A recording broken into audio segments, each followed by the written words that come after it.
Hello सबैजनालाई।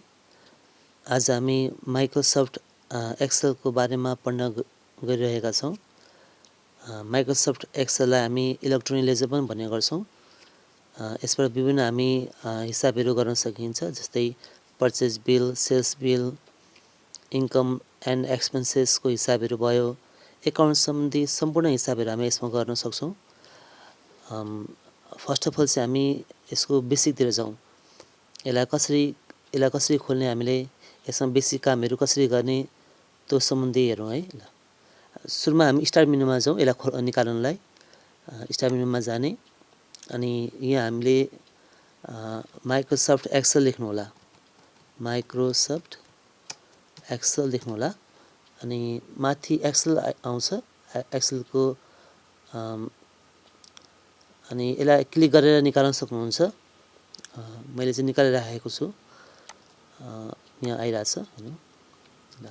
अब यसको युजर इन्टरफेसको बारेमा हामी थोरै जानकारी लिउँ है। यो माथि हाम्रो टुलबार हुन्छ। यसलाई फाइल मेनु भन्छौँ, जहाँ चाहिँ सेभ गर्ने काम, ओपन गर्ने काम, नयाँ फाइल बनाउने कामहरू गर्न सकिन्छ। Home tab, insert tab, page ल्याब ट्याब, फर्मुला ट्याबहरू हुन्छ यिनीहरू। त्यसपछि यो भित्रको सबै टुल्सहरू हो यिनीहरू। अनि यो हाम्रो नेम बक्स भन्छौँ अनि यसलाई हामी फर्मुला बार भन्छौँ। एबीसीडी लेखेको चाहिँ हाम्रो कलम हो। यो 1 2 3 4 लेखेको चाहिँ हाम्रो रोज हो। अनि यसलाई यो तल हाम्रो सिटहरू हुन्छ, सिट 1, सिट 2, सिट 3, सिट 4। यसरी सिटहरूलाई बढाउँदै पनि जान सकिन्छ। राइट ह्यान्ड साइडमा चाहिँ हाम्रो जुम स्लाइडर हुन्छ। हामी जुम गरेर हेर्न सक्छौँ आफ्नो अक्षरहरूलाई, अङ्कहरूलाई। अब हामी यसमा लेख्ने कसरी, यो सेलहरूमा यो कोठा हाम्रो यो हामी देख्न सक्नुहुन्छ। यो यसलाई सेलहरू भन्छ। यो यिनीहरू सेलहरूमा लेख्नलाई हाम्रो दुईटा तरिका छ। हाम्रो किबोर्डको माथि भागमा F1 देखि F12 सम्म एउटा की दिएको हुन्छ। तपाईले F2 थिचेर लेख्न सक्नुहुन्छ त्यो सेलभित्र, अथवा डबल क्लिक गरेर पनि लेख्न सक्नुहुन्छ माउसबाट। यहाँ जानु होला अनि यसमा गएर F2 थिच्नु होला अथवा डबल क्लिक गर्नु होला अनि लेख्नु होला। म अहिले लेख्छु, 1 लेख्छु, 1 अनि अर्कोमा गएर फेरि F2 थिच्नु होला, 2 लेख्ने, फेरि F2 थिच्ने अनि 3 लेख्ने। तपाईँ सिधै पनि लेख्न सक्नुहुन्छ। F2 अथवा डबल क्लिक नगरिकन सिधै लेख्न सक्नुहुन्छ। यसरी 5। तर पछि गएपछि यो अप्ठ्यारो हुन्छ। यो चाहिँ अहिले चाहिँ सजिलो हुन्छ, त पछि चाहिँ अप्ठ्यारो हुन्छ। अनि भरसक चाहिँ F2 बाटै गर्नु होला अथवा माउस डबल क्लिक गरेर गर्नु होला। अब यसमा जानुभन्दा अब हामी यसमा फर्मुला भनेको के हो त्योतिर जाउँ है। हामीले म्याथमा पढ्नु भएको छ तपाईहरुले सबैजनाले, x = y - z। अनि y को मान हुन्छ 6 र z को मान हुन्छ 3। अनि x = 6 - 3 गरेपछि 3 आउँछ। अनि यसलाई हामी के भन्छौँ, एउटा एक्सप्रेसन भन्छौँ। त्यस्तै फर्मुला भनेको एउटा एक्सप्रेसन हो। एक्सेलमा जस्तै यो हाम्रो 2 + 3 यो एउटा फर्मुला हो, जसलाई हामी एक्सप्रेसन भन्छौँ, जसले चाहिँ सेलहरूमा भएको, यो सेलहरूभित्र भएको नम्बरहरूलाई आफूसँग राखेर हिसाबहरू गर्छ।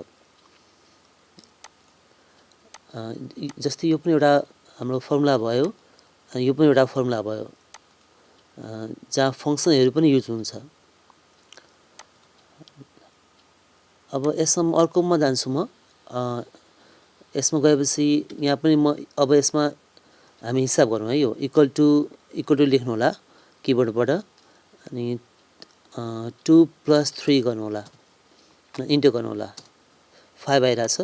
हामी क्याल्कुलेटरमा सामान्यतया हामी क्याल्कुलेटरमा हिसाब गर्छौँ। हामी 5 + 6 गर्छौँ, इक्वल टु गर्छौँ। त्यसपछि 11 पनि आउँछ।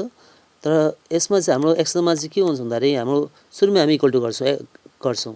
क्याल्कुलेटरमा चाहिँ हामी अन्तिममा गर्छौँ, यहाँ चाहिँ हामी सुरुमै गर्छौँ। यसले सङ्केत दिन्छ हाम्रो फर्मुला सुरु भयो भनेर। इक्वल टु + 3 गर्न सक्नुहुन्छ। फेरि इक्वल टु दिएर हाम्रो 5 - 3 गर्न सक्नुहुन्छ। फेरि इक्वल टु दिएर फेरि 5 मल्टिप्लाई 6 गर्न सक्नुहुन्छ। मल्टिप्लाई सिम्बल चाहिँ हाम्रो अङ्क 8 मा हुन्छ, सिफ्ट थिचेर लेख्नुपर्ने हुन्छ हामीले।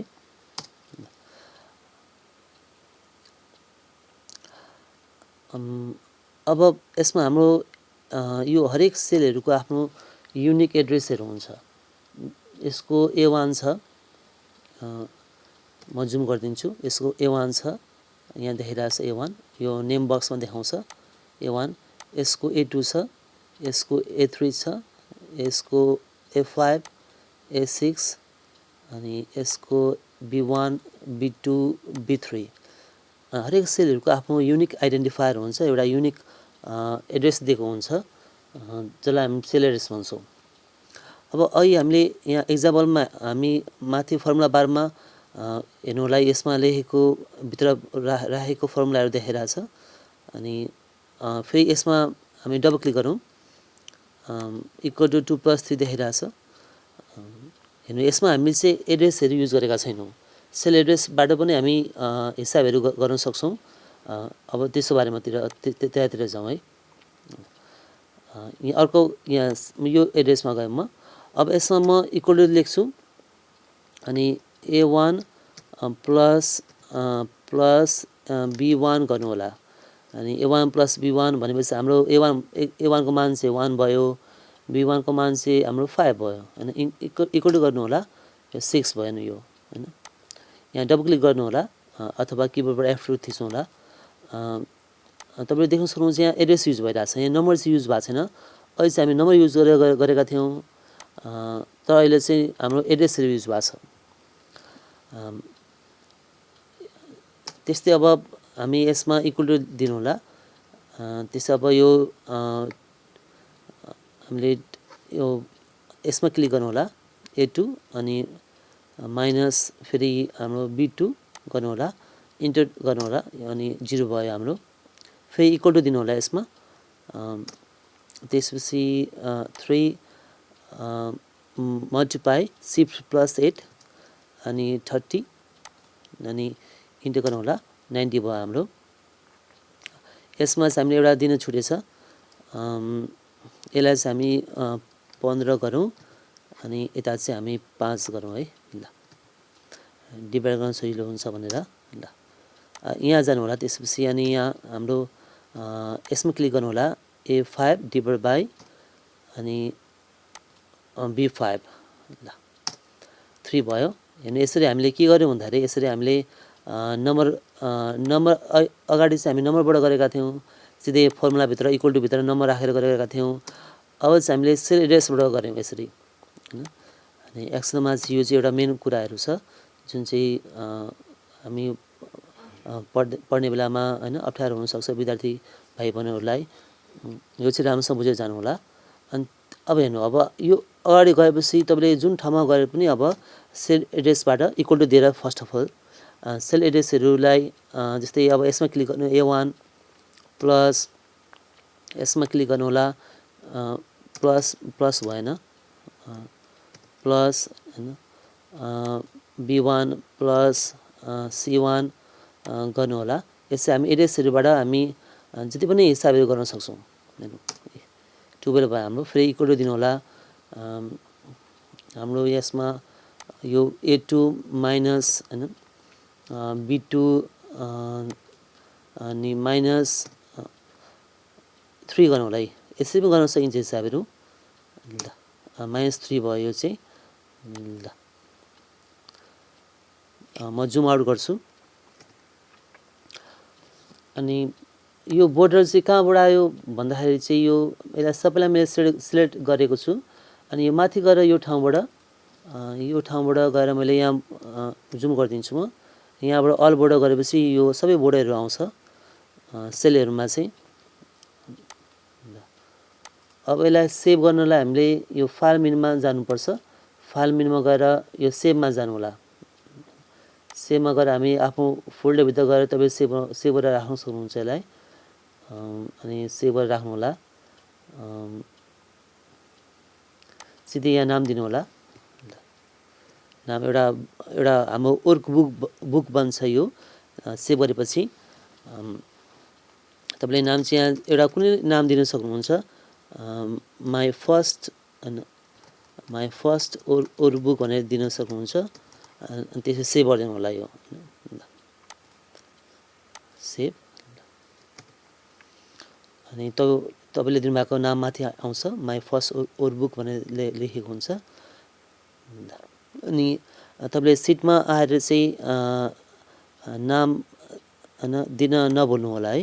ल यो सिटमा आउने, यो सिटमाथि राइट क्लिक गर्ने, अनि त्यसपछि हामी रिनेममा जानु होला। अनि यसमा के इक्जाम्पल गर्नुभयो आज भन्दाखेरि आज हामीले फर्मुलाको बारेमा इक्जाम्पल गर्नुभयो। यसरी तपाईँले नाम दिएपछि यो सिटहरूलाई पछि सम्झिनलाई सजिलो हुन्छ।